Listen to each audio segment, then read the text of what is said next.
kid, I used to watch this television show with my grandparents called Legend of Condor Heros. It's a Jin Yong story. And one of the most popular stories that kind of came out after Mao Zedong died back in late 70s, and then they started that reform period in China.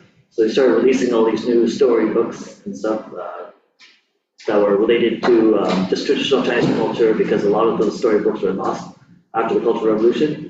So he started releasing stories like, Journey to the West and Mulan and Legend of White Snake. But Legend of Condor Heros was one of the main ones.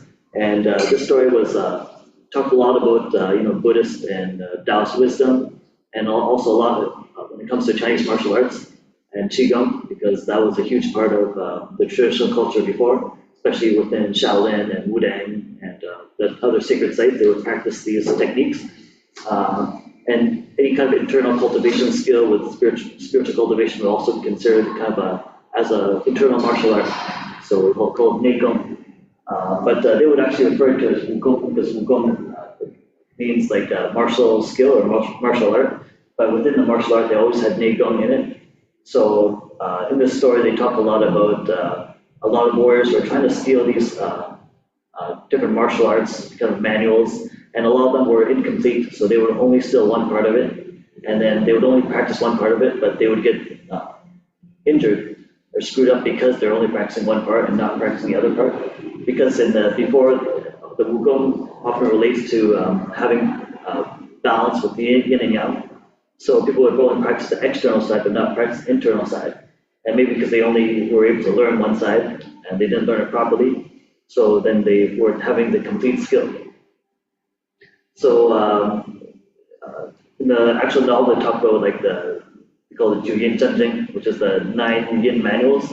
And these were actually brought by the Bodhidharma to China back when he first came to the Shaolin Temple. And they were widely practiced, but it was incomplete because there was 2 manuals called there's the Yang manuals and the Yin manuals. So people were only maybe stealing the Yin manuals because the other one was stolen by someone else or something. So, and they only practiced a little bit of it, and then it often led to something called Joho. So this is basically when you only practice one side and you miss the other side, then eventually you just make yourself go crazy, and you get possessed by your own demons, and then you screw up your chi flow. So often it comes, Neigong is 2 parts. It comes with the wuxia, which means the breath technique, and the xinfa, which is the meditation technique or heart technique. So anytime you practice any kind of martial art, first you have the physical movements, like in Tai Chi we have these physical movements, but then if you just practice them, it's just an exercise. You don't go deeper in that. It doesn't become a spiritual cultivation exercise until you add the Neigong side to it, until you add the wuxia, the breath technique with it, and then the xinfa. So the breath technique would be like the reverse, the Taoist breathing that we talked about, so inhaling and pulling the stomach in. So you're pulling the Qi Hai, the Mingmen, and the Hui Yin point in as you inhale, and then pushing it out as you exhale. And that's the breath technique, but the xinfa, the meditation technique, is more the sinking and the floating. It's more when you sink, then you're feeling the earth energy. And once you sink the energy comes back and it floats, and you feel that lightness of your body.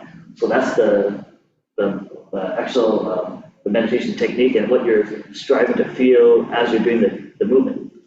But now in China, actually, they only practice the external side. So when you learn Tai Chi in China, they only teach you like the external, mainly.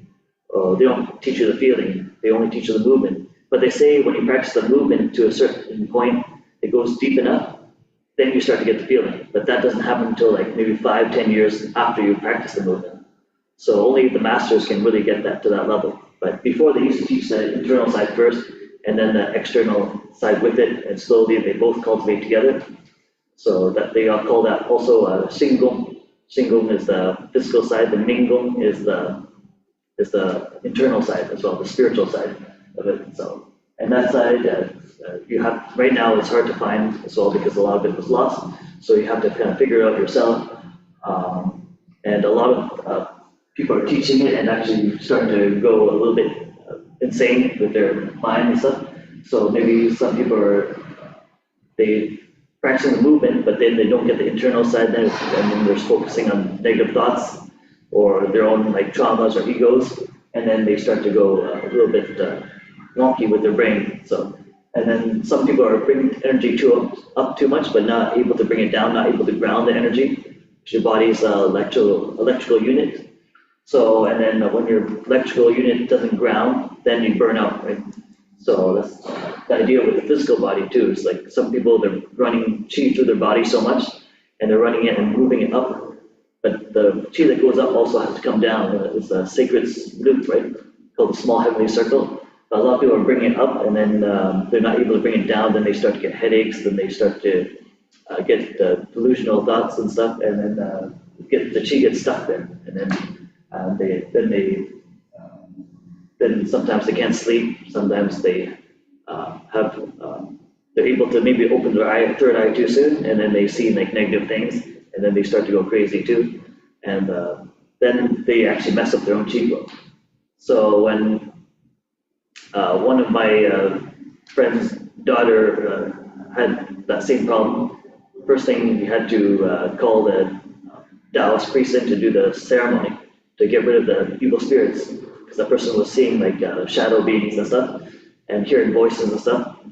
So we had to get rid of that first, and then after that I came in and did qigong and like medical qigong on her, and then she was able to feel normal after that. So I was able to reorient her meridians and let her chi flow better, and then to ground her chi, teach her how to ground her energy, and then after that, then she started feeling normal again. So. Did you do that? It's like Halloween chi. Yeah. Halloween time. So you went to a regular clinic or doctor with this schizophrenia? Yeah, schizophrenia. And then they would just put her on medications, and that's what they did with her at first.